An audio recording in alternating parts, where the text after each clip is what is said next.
자, 그 다음 거 있을 거예요. 다음 거 보면 거의 연쇄 이렇게 있을 텐데, 자, 연쇄란, 자, 앞 구절의 끝부분을 다음 구절의 첫머리에 다시 반복해서 말을 이어가는 겁니다. 자, 적어놨죠? 원숭이 엉덩이는 빨개, 빨가면 사과, 사과는 맛있어, 맛있으면 바나나. 굉장히 순환했어요. 우리 때는 똥구멍, 똥구녕, 똥구녕, 막 똥구녕, 막 여러 가지 얘기했는데, 똥꼬, 막 여러 가지 했는데, 엉덩이로 바꿨습니다. 자, 의미 없어요. 자, 바나나. 자, 이렇게 해서 떠올리면 쉽게 이해할 수 있습니다. 자, 박제삼의 수정가와 너를 기다리는 동안 있죠. 그렇죠? 자, 시작.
이게 대화체가 되려면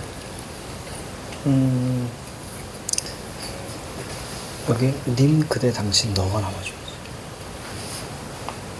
그치? 그 청자가 드러나줘야 되는데 여기 님, 그대, 당신, 너가 있나 봐. 다 3인칭.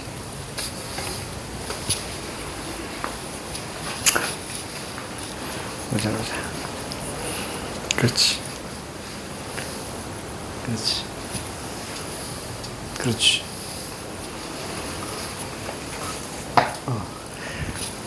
자, 뭐 이게 또 낚일 수 있는 그런 거였어요. 자, 1번과 3번에서 갈렸습니다. 자, 정답은 3번인데요.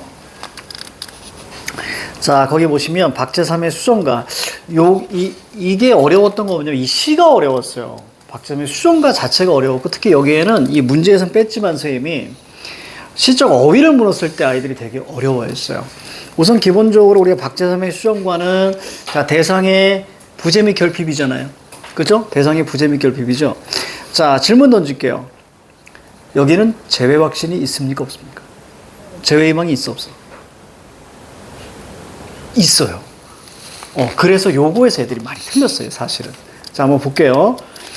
자, 집이라고 친다면 이런 얘기예요. 그죠? 집이라고 가정한다면, 자, 정화수 잔잔한 위에 아침마다 새로 생기는 물방울의 신선한 우물집, 이런 얘기예요. 그렇죠? 우물집이었을래? 우리가 물결 한번 쳐봐. 또한 밑에 줄 그런 집이었을래? 물결 한번 쳐보세요. 자, 서방님은 뭐라고요? 바람이라고요. 자, 서방님 동그라미, 자, 바람 동그라미 둘을 엮으세요. 왜? 서방님은 긍정이잖아요. 그죠? 그리움의 대상이니까. 서방님이 바람이래요. 근데 바람을 가지고 우리는 어떤 시련 이렇게 보시면 안 되는 거예요, 여기서는. 서방님이 긍정이니까 바람도 긍정으로 봐야 돼. 그렇죠? 그렇다고 서방님이 바람둥이라는 얘기 아닙니다. 여기는. 자, 설마 박재삼이 서방님은 바람둥이 이렇게 얘기했을까? 시에서. 아니죠. 서방님은 바람 같다고 한들 어느 때고 밑줄 쳐. 이게 핵심이야. 바람은 어려울 따름. 이게 뭐냐면 이걸 difficult라고 아이들이 많이 해석한 거예요. 근데 어려울이 아니고 어려올입니다. 올. 그래서 어련히 올 따름 이렇게 가는 거야. 밑줄 쳐. 어련히 올 따름. 자, 이게 바로 재회 확신이야. 그러니까 바람처럼 다시 온다는 얘기야. 어련히 알아서. 어련히 올 따름.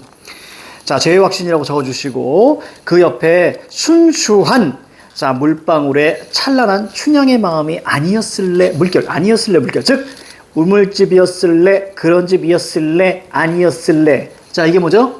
변주라고 하는 거예요. 그렇죠? 반복을 바탕으로 한 살짝 바꾸는 겁니다. 자, 다음 밑으로 내려올게요. 자, 하루에 몇 번쯤 푸른 산 언덕등을 눈 아래 보았을까나. 그리움이죠. 그리워서. 자, 그러면 그때마다 일록요는 그리움이 눈에 들어와야 됩니다. 산을 보고 있으니까 푸른 그리움 이렇게 얘기하는 거예요. 푸른 산. 자, 그래서 뭐합니까? 춘향이 울어요. 흐느껴 물살 짓는 어깨. 그렇죠. 어깨로 울고 있는 거야. 하였을까나. 자, 그리고 밑에 아니었을까나. 이렇게. 이때 고문장 다시 볼게요. 우리가 받들 산신령은 우리 동그라미 어디 있을까만은 산과 언덕들의 말리 같은 물살을 굽어보는. 말리 뭐예요? 숫자 나왔잖아. 심미적 깊이 됐죠? 심미적 거리감 이런 거잖아. 말리 같은 물살을 굽어보는 춘향은 자, 뭐 바람에 그죠? 바람 누군데? 바람에 어울린다. 바람 누구야? 서방님. 그렇지.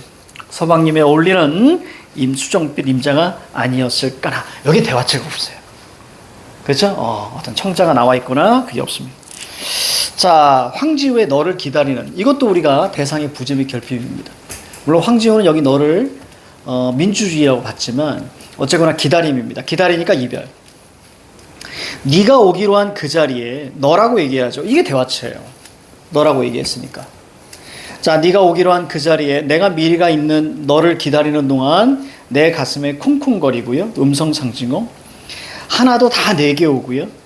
자, 그래서 이별이니까 뭐예요? 기다리는 일처럼 가슴 애리는. 가슴 애리다라는 건 슬프다 이런 뜻이에요. 자, 그래서 슬픈 일이 있을까? 네가 오기로 한 그 자리, 내가 미리 와 있는 이곳에서 너였다가 너일 것이었다가 변주. 너였다가 너일 것이었다가 이게 변주. 다시 문이 닫힌다. 허탈감, 좌절감. 사랑하는 이여 대화체. 불렀죠? 청자를 불렀죠? 우리가 대화체에서는 체험 플러스 호격조사. 그러니까 이건 돈호법의 대화체예요. 됐습니까? 돈호법의 대화체. 사랑하는 이여 오지 않는 너를 기다리며 역설. 마침내가 중요합니다. 시상이 전환됩니다. 마침내 나는 너에게 간다. 지금까지 뭐였어? 나는 수동적이었어. 수동적 기다림이었는데 마침내를 중심으로 해서 적극적 기다림으로 바뀝니다. 내가 직접 가는 거예요, 이제. 자, 아주 먼 데서 나는 너에게 가고 아주 오랜 세월을 다하여 너는 지금 오고 있다. 시간적이죠. 아주 먼 데서 천천히 오고 있습니다. 공간적이죠. 어쨌거나 너는 오는 거야. 너를 기다리는 동안 나도 가고 있다. 적극적 기다림 이렇게 하시면 돼요. 적극적 기다림. 그래서 너를 기다리는 동안 나는 너에게 가고 있다. 그렇죠? 자, 그래서 정답은 3번 정도로 보시면 되겠습니다. 시어의 반복과 변형 이렇게 정답 3번. 자, 이제 대꾸를 볼 거예요. 대꾸. 자, 대꾸란 비슷한 구절을 짝지어 표현하는 법을 말한다. 대꾸는 자, 밑줄 쳐. 비슷한 구절을 짝지어 밑줄. 여기서 중요한 포인트는 짝지어야. 짝지어란 말이 진짜 중요해. 왜냐면 그 짝지어 위에다가 뭐라고 쓰시냐면 여러분들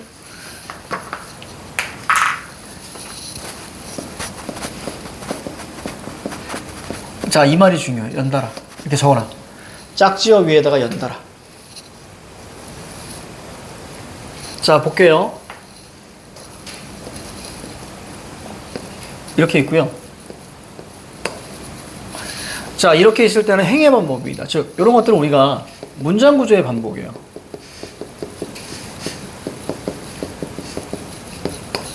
이해가죠? 문장구조의 반복이다. 근데 만약에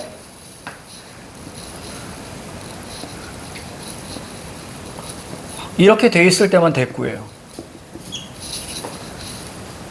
됐죠? 그리고 또 어떤 게 대꾸가 될 수 있어요? 이렇게 돼야 대꾸입니다.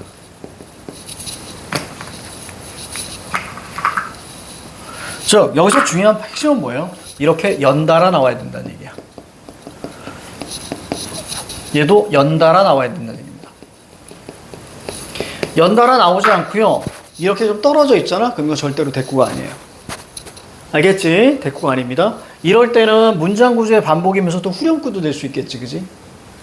그러니까 철저하게 뭐냐면 대꾸라는 것은 연달아 나와야 된다. 바로 옆에. 알겠지? 이렇게 우리가 보셔야 됩니다. 저기 오른쪽에 보시면 아니야, 얘기 안 해줄래. 자, 넘어가. 얘기 안 해줄게. 자, 이따가 얘기해줄게, 이거. 자, 갈게요.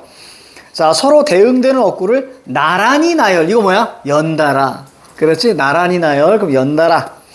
하는 방법이라고도 할 수 있습니다. 대꾸는 우리 고전의 글쓰기 기법에서 오랜 전통, 그러니까 고전 시가에는 대꾸가 정말 많이 나와요. 그쵸? 자, 대꾸를 쓰면 리듬감, 변화, 안정감, 따라서 대꾸를 형성할 때 대부분 밑줄, 문장 구조가 같은 두 구절이 뭐? 연달아. 됐습니까? 짝지어진다는 건 뭐? 연달아. 그 연달아 나오지 않으면 문장 구조의 반복, 통사 구조의 반복. 이렇게 얘기하는 거야. 자, 따라서 대꾸는 반복과 변주의 원리가 적용된 기법이다. 밑에 볼게요. 자, 뭐뭐하는 뭐뭐면 뭐뭐향기. 뭐뭐하는 뭐뭐면 뭐뭐뭐뭐. 됐습니까? 이런 게 바로 문장 구조의 반복인데 나란히 있죠. 연달아 있죠. 이럴 때 이걸 뭐라고 한다? 대꾸라고 하는 거예요. 이면, 는 이것만 눈에 들어오면 돼. 조사와 의미의 반복. 됐습니까? 조사와 의미의 반복. 자, 그래서 여기는 앞에 는. 자, 이것은 어미고요. 이면 조사잖아요. 자, 그 다음 됐습니다. 밑으로 내려올게요. 자, 유치원의 생명의 서. 자, 신경님의 농무. 자, 시작.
자, 20초.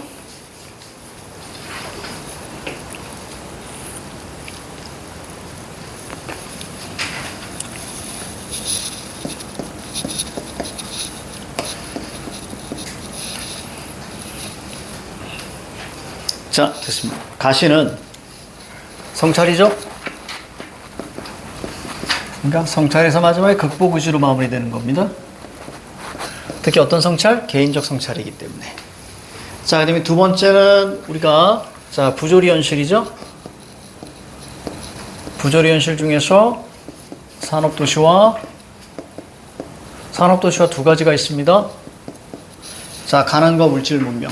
그치? 자, 이거는 뭐죠? 농민이 주인공이니까 가난. 그렇죠. 이렇게 마무리되는 거죠. 자, 그래서 가와 나. 자, 두 가지를 우리가, 요렇게 봤으면 거의 시를 반 정도 우리가 보고 들어가는 거예요. 그치? 자, 이렇게 갔어야 돼. 가자. 유치원의 생명에서. 나, 동그라미. 드러난 화자죠. 자, 내가 어때?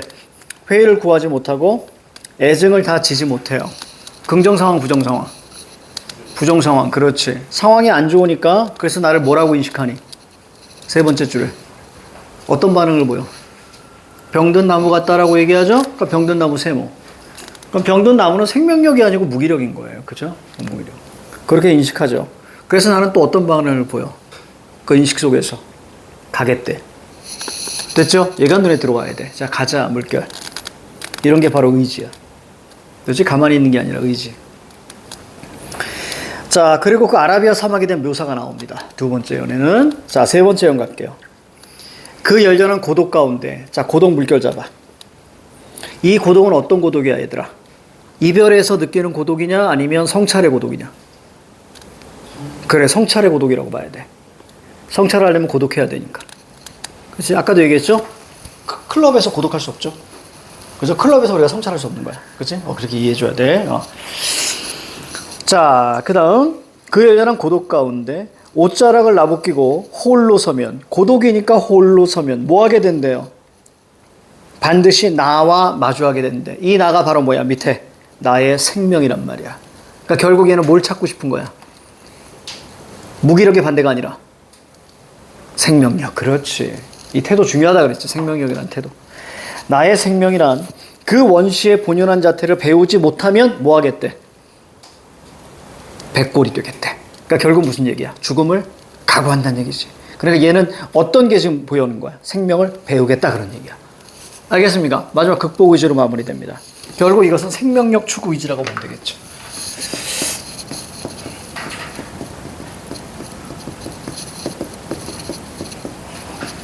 자, 화자 중심시에서 다시 한번 반복할게요.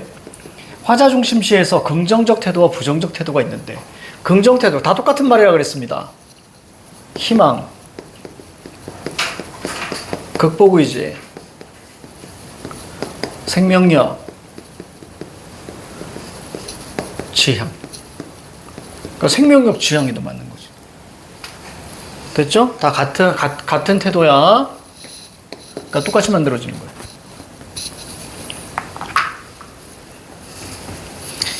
자, 그 다음에 나시 볼게요. 자, 나시는 부조리한 시대 현실의 산업도시와 그리고 가난에 대한 얘기입니다.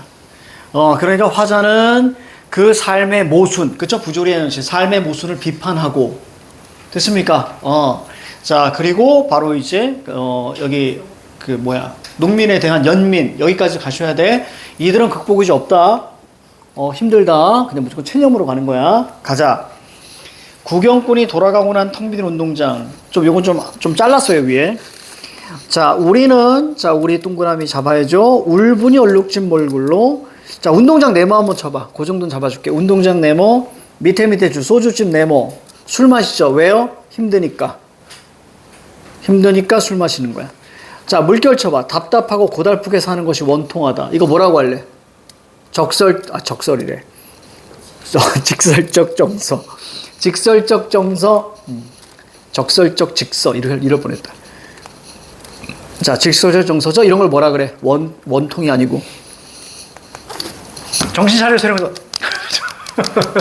원통이 아니고 영탄. 그치? 직설적 정서니까 영탄. 아, 어제 하루 쉬었다고 컨디션이 난조네. 오늘 같은 날, 야구로 따지면 등판하면 거의 7실점 강판이야. 오늘 같은 날은 던지면 스트라이크를 못 던져. 오늘 같은 날. 자, 난조. 컨디션 난조. 자, 옛날엔 이거 아니었던데. 나이 먹으니까. 이렇게 하루 쉬잖아? 하루 쉬면, 이게 난조. 근데 좀 억울해. 원래 어제 안 쉬려고 그랬었어요. 원래 안 쉬고. 원래 보통 이제 쉬는 날에도 나오거든요, 선생님은. 그러니까 어떻게 보면, 1년 내내 안 쉬어. 쉬는 날에도 나와, 선생님은 여기. 집에 없는데. 근데 지난주에 고니가, 아빠 다음 주 광복절 날 쉬어? 그래서, 쉴게. 이렇게 얘기해서 쉴게. 그리고 어제 이제, 집에서 이제 쉬는데, 고니가 갑자기 친구네 집에서 자겠다는 거야. 그 배신감이 확 밀려오는 거야. 되게 서운하고. 그럼 이제 오면 되잖아. 근데 얘가 뭐라 그랬냐면, 저녁 때 올게. 뭐 이렇게 얘기하는 거야. 그럼 저녁 때 다시 온다? 그런다면 뭐. 근데 결국에는 저녁이 좀 지나서 전화했더니 안 오겠다라는 거야. 거기서 자겠다라는 거야. 야, 그 서운함 있지. 그러니까 나의 일상이 하루가 완전 무너진 거야. 근데 선생님은 어떤 줄 알아? 얘기합니다. 서운하다고. 선생님은 감정을 그대로 얘기해요. 그래서 고니야, 솔직히 아빠 서운하다. 그냥 아빠 너 그거 쉰다고 물어봐가지고 아빠 일부러 쉬는데, 응? 그 일부 쉬어가지고 아빠 오늘 구몬도 어제 내가 다 해놨는데, 구몬 일본 하잖아. 그거 미리 숙제 다 해놨는데 너 좀 서운하다. 그랬더니 고니가 미안해. 근데 어떻게 미안하다는데 괜찮진 않은데 이해할게. 이렇게 얘기했지. 이해할게. 그랬더니 컨디션이 난조가 되는 거야. 원래 이게 늘 약간의 긴장 속에서 이렇게 해야 하루가 잘 이렇게 마무리가 되는데 이게 다 하기 싫어지는 거야, 갑자기. 뭔지 알죠? 다 하기 싫어지는 거야. 그래서 어제 그냥 넷플릭스 켜놓고 오랜만에 그냥 보고 싶은 거 몰아봤습니다. 한 5시간 동안. 자기 전까지. 자빠져가지고. 그랬더니 컨디션이 난조가 된 거야, 아침에. 눈을 뜨는데 막 허리 아프고 막. 오늘 지나면 또 괜찮죠. 이러면서 좀 찾아가는 거야, 조금씩. 서운한 자식. 근데 사실 10대 때는 거의 친구가 짱이잖아. 보통, 안 그런 친구들 계시면 대부분 이제 거의 뭐 집에 없죠. 보통 이제, 만약에 여러분들이, 엄마 아빠랑 놀래, 그러니까 가족끼리 있을래, 아니면 친구들이랑 있을래, 그러면 대부분 친구를 가는 것 같아요. 근데 고니도 이제 사내라. 얘도 이제 아직은 친구죠. 친구. 10대에 넘어왔으니까 친구. 앞으로 서운할 일이 많겠는데? 많고, 앞으로 좀 이렇게 그러겠죠. 자식. 자, 갑니다. 이해해야죠. 이해해야죠. 선생님도 그 10대를 살아봤으니. 자, 꽹과리를 앞장 세워 시장거리 네모. 지금 네모를 치는 게 운동장, 소주집, 장거리. 이거 왜 네모 치는가를 내가 또 질문할 거야. 따라부터 악을 쓰는 건 조물의 기들 뿐 처녀애들은 기름진 담벽에 붙어서서 철없이 킬킬대는 거야. 왜? 다 떠나갔거든요, 젊은이들. 이촌향도 이런 표현하죠. 그렇죠? 고향을 벗어나서 다 도시로 가는 거죠. 가난하니까. 보름달은 밝아서 어떤 녀석은 꺽정이처럼 울부짖고, 얘들아, 꺽정이 동그라미 치고 울부짖고 물결 쳐봐. 거기다가 저항이라고 써봐. 저항. 임꺽정을 얘기합니다. 또 어떤 녀석은, 자, 서림이 세모 잡고, 자, 해해된다. 거기다 물결 친 다음에 거기다 이렇게 적어봐. 수능 타협. 그러니까 이게 부조리한 시대 현실의 민중의 두 모습을 보여주는 거야. 이해가죠? 그거 두 개. 이거만 좀 해봅시다. 그냥 하나는 저항이고요. 임꺽정은 저항이고요. 그러니까 이게 적극적 태도죠. 그 다음 밑에는 이제 수능이에요. 수능 타협이에요. 수능 타협 안주. 이게 바로 이제 민중의 두 모습이죠. 민중의 모습. 적지 마시고 그냥 들으세요. 그럼 왜 하필 역사적 인물을 가져왔는가, 임꺽정이. 예전 조선 후기 때 어떤 대표적인 도적. 그 가져온 이유는 뭐냐면, 농민의 삶의 어떤 그 가난이 사실은 되게 역사적으로 오래되었다라는 걸 보여주기도 해요. 그래서 그 역사적 인물을 가져온 거예요. 시원한데? 시원한데. 자, 됐어요. 자, 민중의 두 모습입니다. 산고석에 처박혀 발버둥 친들 무엇하라. 이거 반응이죠? 나 물결 쭉 쳐. 비료값도 안 나오는 농사 따위야. 가난이죠? 자, 아예 옆편 4개나 맡겨두고 어디 갑니까? 도수장에 갑니다. 쇠전 네모, 도수장 네모. 쇠전은 소를 파는 곳이고요. 자, 도수장은 소를 도축하는 곳입니다. 이런 걸 우리가 예전에 내신에서는 울분이 최고조에 달하는 곳 이렇게도 얘기했습니다. 소의 머리를 자르는 곳이니까 울분의 최고조. 갑자기 우리는 신난대요. 자, 지금 위에 반응들을 보면 답답하고 고달프게 사는 것이 원통하고 산고석에 처박혀 발버둥 친들 뭐해? 비료값도 안 나와? 이렇게 얘기했는데 신나. 이상하죠? 자, 상황이 뭐예요? 모순이 되죠? 이런 걸 뭐라 그래? 반어라고 하는 거야. 상황의 모순을 반어. 빨리 적으세요. 상황의 모순을 반어라고 합니다. 신명이 납니다. 마지막 어떻게 끝나요? 뭐뭐를 까냐? 이렇게 끝났죠? 이게 대꾸로 마무리됐죠. 맞습니까? 대꾸로 마무리됐습니다. 그래서 정답은 우리가 4번 이렇게 갔으면 잘 간 거예요. 특히 아직 넘기지 마봐. 여러분들이 이제 딱 놀랄 수 있는 게 뭐냐면 5번 같은 거야. 시쪽 공간의 탈속성이라고 해서 탈속성. 속세를 벗어나는 거야. 근데 보통 얘들아 탈속성 얘기가 나오게 되면 이건 우리 4글자로 뭐라 그러니? 자연친화 얘기가 나와줘야 돼. 탈속은 자연친화 얘기 나와야 돼. 사실 여기는 속세를 벗어났기 때문에 아라비아 사막 끌고 간 것 같지만 철저하게 자연친화. 됐습니까? 이렇게 이해하는 게 훨씬 더 낫다. 자, 구성 방식 4강입니다. 이제 소설 파트로 넘어왔습니다. 속도가 이제 빨라져요. 자, 개념 1. 시간의 흐름에 따라 시간의 역전적 구성. 자, 시간의 흐름은 순차적으로 가는 걸 얘기해요. 근데 시간의 역전적 구성은 뭐예요? 역순행. 맞아요. 시간에 뭐가 있는 거야? 변화가 있는 거예요. 됐습니까? 자, 그럼 밑으로 가볼게. 순행적이라는 것은 밑줄 시간 순서에 따라, 그러니까 과거, 현재, 미래, 이걸 순행. 역행이라는 것은 반드시 현재에서 어디로 가는 거야? 과거가 가장 중요한 핵심이야. 그럼 역행 동그라미 치고 거기다 적어. 뭐니? 회상이라고 적어. 회상이 나오면 역순행이야. 회상이 나오면 역순행. 자, 그 다음 설명 1. 시간은 시에서 시상전개 방식을 결정짓는 중요한 요소였듯이 소설에서도 서술 방식을 결정하는 매우 중요한 요소다.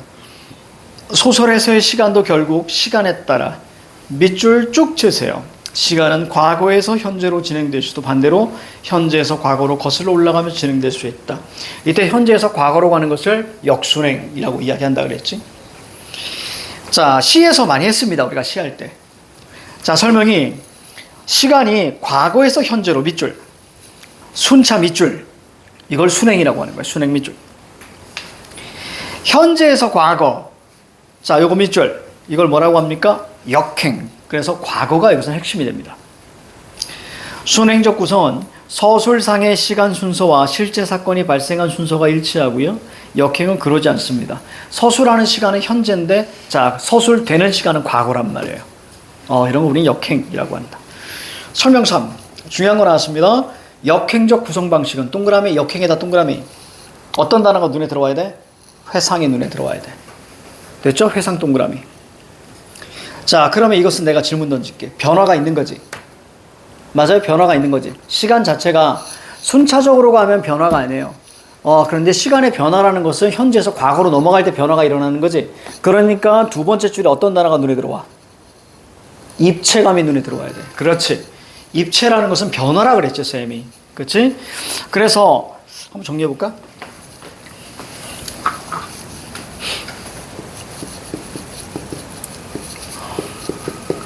자, 입체감이라는 건 선생님 변화라고 했습니다. 자, 그럼 어떤 게 변화를 하냐면, 자, 당연히 시간이 변화해요. 그럼 우리는 이걸 역행이라고 했죠. 그렇죠? 인물의 성격이 변화할 수 있죠. 그래서 이것을 입체적 인물이라고 하죠. 그렇지? 이걸 우리 문이 입체적 구성이라고 하는 거예요.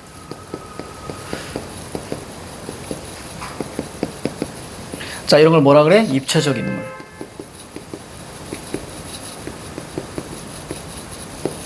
자, 그리고 마지막에 뭐가 바뀔 수 있니? 서술자가 변화할 수 있죠. 그럼 서술자가 변화하는 건 제일 많은 게 뭐야? 1인칭에서 3인칭으로 변화하죠. 즉 1인칭에 문제점이 있으니까 이것을 해결할 수 있는 뭘로? 3인칭으로 바뀌죠. 왜냐면 1인칭의 문제점이 뭐였니? 다른 인물의 심리를 알 수 없다라는 거, 그지? 또 하나 사건의 전모를 알 수 없다라는 거야. 자, 그래서 이렇게 바뀌는 경우죠. 그래서 이런 거를 서술자의 교체, 그 다음에 시점의 이동, 이것도 입체적 구성이라고 합니다. 알겠지? 그래서 입체라는 것은 변화다, 이렇게 알고 있는 게 좋고요. 특히 이런 방식에서 제일 많이 나오는 게 어디서 많이 나와? 액자식 구조에서 많이 나와. 외화는 1인칭이었는데 내화로 들어갈 때 보통 회상 구조기 때문에 인칭이 바뀐다고. 어디 하나 가볼까?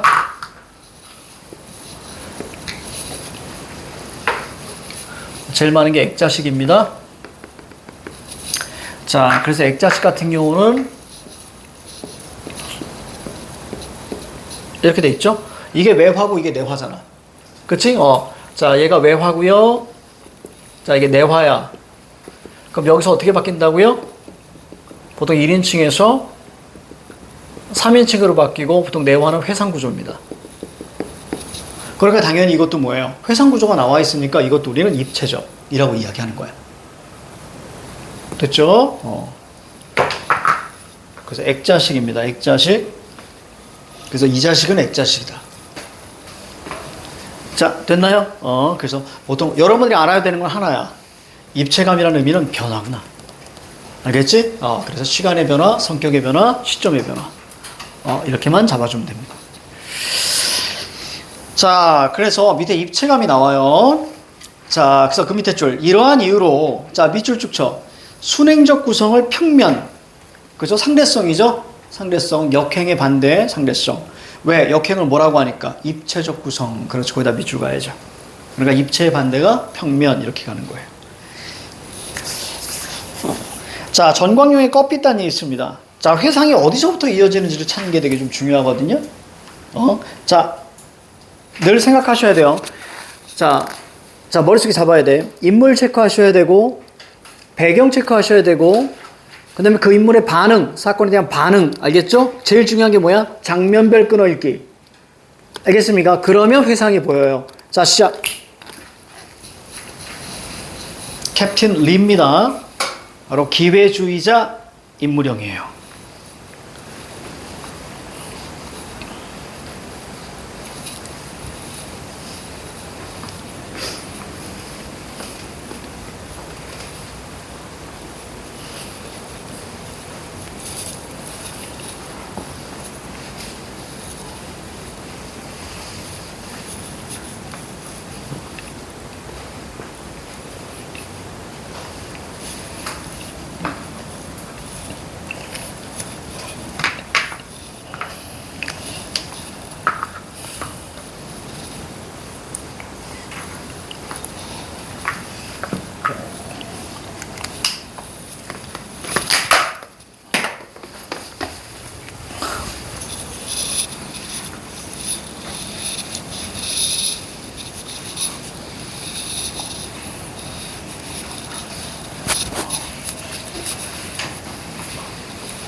자, 같이 가볼까요? 자, 중약 이후부터 보겠습니다. 중약 이후부터. 자, 아마 소련군이 오나 봐요. 해방 후라는 걸 알 수 있고요. 자, 모두들 난리예요. 숨을 헐떡거리며, 자, 해숙 동그라미, 이인국 박사 동그라미, 인물 둘. 자, 그리고 밑에 보니까 이제 정말 오는가 보다 싶었다. 요거 물결 잡으시고. 자, 3인칭이고 심리가 남았으니까 전지혁 작가 시점입니다. 그쵸? 자, 해숙이 내려간 뒤에도. 그렇다면 앞에다 장면 전환해야죠. 자, 하나 장면 안에 인물이 둘이 있다가 하나가 빠져나갔어요. 그럼 장면을 전환시켜야 됩니다. 자, 그러면 인물이 혼자 남았잖아? 그럼 당연히 뭐가 시작되겠니? 내적 갈등이 시작. 됐죠? 인물 혼자 남았으니까. 자, 이인국 우리가 동그라미 잡고요. 자, 한참 동안 아무 말도, 아무 행동도 못하고 바깥쪽을 내려다보고만 있었다. 뭐니? 그냥 고뇌야, 고뇌. 그냥 고뇌 정도로 보시면 돼요. 자, 자리에서 일어났습니다. 결단을 했고요. 뭔가를 꺼냈어. 국어 상용에 가. 여기서 국어는 일본어입니다. 일본어. 일본어를 국어. 그러니까 일제강점기죠. 자, 해방되던 날 떼어서 집에 넣어둔 것을 깜빡 잊고 있었습니다. 자, 이 종이장 하나만 해도 사실 여기서부터 우리가 회상이 시작된다고 보시면 돼요. 여기서부터 회상이 시작됩니다. 자, 볼까요? 이 조기장 하나만 해도 일본과의 사귐에 있어서 얼마나 떳떳한 구실을 할 수가 있었던가. 다 심리죠. 그러니까 친일 기회주의자 정도로 이해하시면 됩니다. 친일 기회주의자. 자, 환자도 일본말 모르는 쪽은 거의 오는 일이 없었지만 대외관계는 물론 집 안에서도 일본말만을 써왔습니다. 자, 해방 뒤 부득이 써오는 자, 지나라 말이 오히려 자, 의사 표현에 어색함을 느낄 만큼 그에게 먼 것이었다. 뭐 일본말이 친숙했다. 자, 이런 뜻이에요. 마누라의 솔선수범하는 내공도 컸지만, 내공이 아니고 내조도 컸지만 애들까지도 잘 지켜주었기에 이 종이장을 탄 것이 아닌가. 그것을 탄 날은 자, 경산한 것처럼 기뻐했었다. 일본에서 인정받았다. 뿌듯했다. 자, 그 얘기지. 자, 그래서 뭐라고 표현하니 밑에 영예로운 기회야 라고 얘기했죠. 그래서 다행으로 여겼었다. 됐죠? 이렇게 마무리. 그러니까 과거 사건 얘기가 압축적으로 나오고 있는 거예요. 자, 그래서 자, 밑에 정답은 3번. 그치? 역전적 시간 이렇게 나와줘야 됩니다. 회상이 나오니까 역전적이다 라고 보셔야 되고 동그라미 4번 볼까? 감각적인 수사를 반복적으로 사용하여 공간적 배경 제시. 뭘 묻는 거야? 배경 묘사니? 그걸 묻는 거야. 알겠지? 감각적 수사라는 것은 수사는 꿈이다 이런 뜻이거든요. 감각적 치어가 많이 사용되면 이건 무조건 묘사입니다. 묘사. 동그라미 5번에 현악이 나오죠. 현악. 현악이 뭐라 그랬었어요?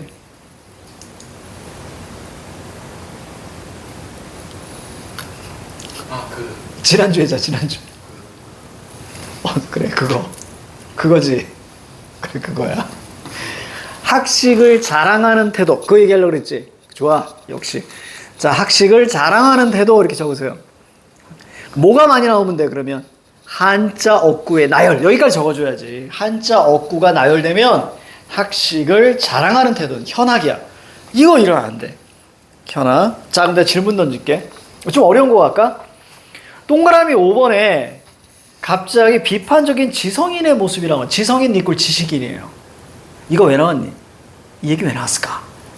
예전에 선생님이 일제강점기든 자, 일제해방 후든 주인공의 인물형은 3가지라고 했던 거 기억나?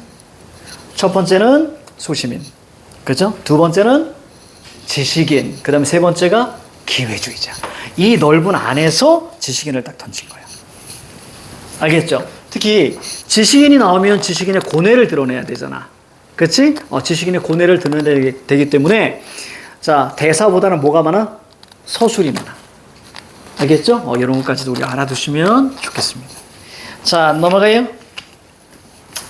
자, 이제 회상의 기법을 사용하여서 자, 현재와 과거를 연결하고 있다 이렇게 나왔어요.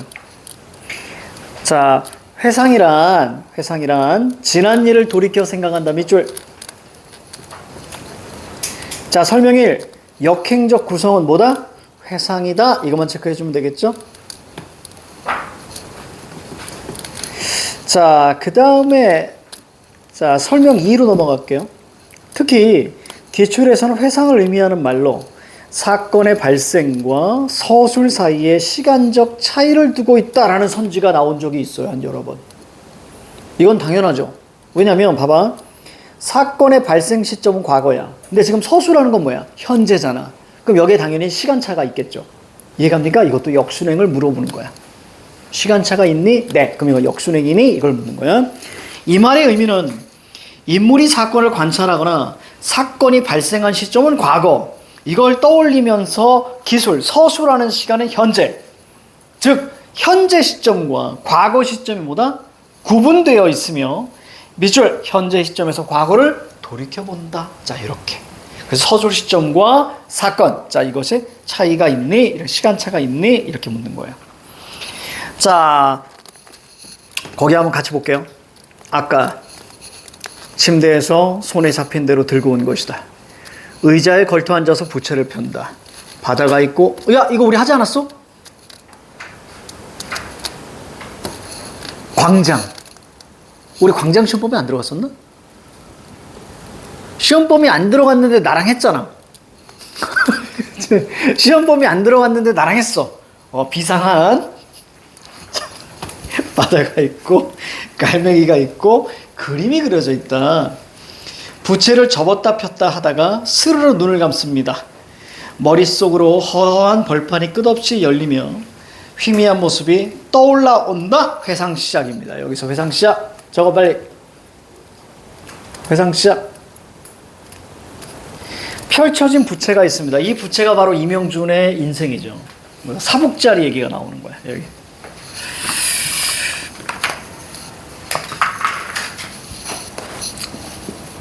그래서 이명준이 어디 있어? 여기 있는 거지. 그렇죠? 여기 젊음에서부터 이렇게 내려오는 거야. 지금 현재가 바로 여기 사복자리. 더 이상 갈 데가 없어. 자, 그 다음 부채의 끝 넓은 테두리 쪽을 철학과 학생 이명준이 걸어간다. 자, fall. 자, 겨드랑이에 낀 대학 신문을 꺼내보고 약간 자랑스러운 듯이 여자를 깔보진 않아도 알 수 없는 동물이라고 여기고 있습니다. 책을 모으고 미라를 구경하고 다닌다. 그래서 지금 현재 시점에서 바로 이제 과거가 얘기가 흘러나오고 있는 거예요. 역순행 정도로 보시면 됩니다. 자, 박원서의 엄마의 말도 우리 오늘 여기까지 할 겁니다. 자, 엄마의 말도. 자, 시작.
이것도 배우지 않았었니? 혹시 엄마의 말도?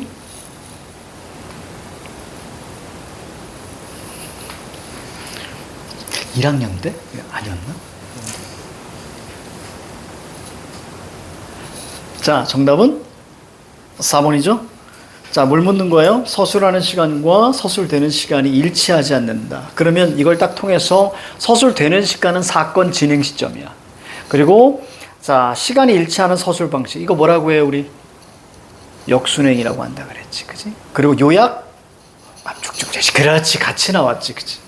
기억납니까? 그래서 시간의 차, 그러면 당연히 회상이면서 역순행 또 요약, 압축 제시. 됐습니까? 여기까지 우리가 알고 계셔야 돼. 자, 이렇게 나오면 아이들이 진짜 그냥 틀려버리는 거예요. 자, 잠깐 쉽니다.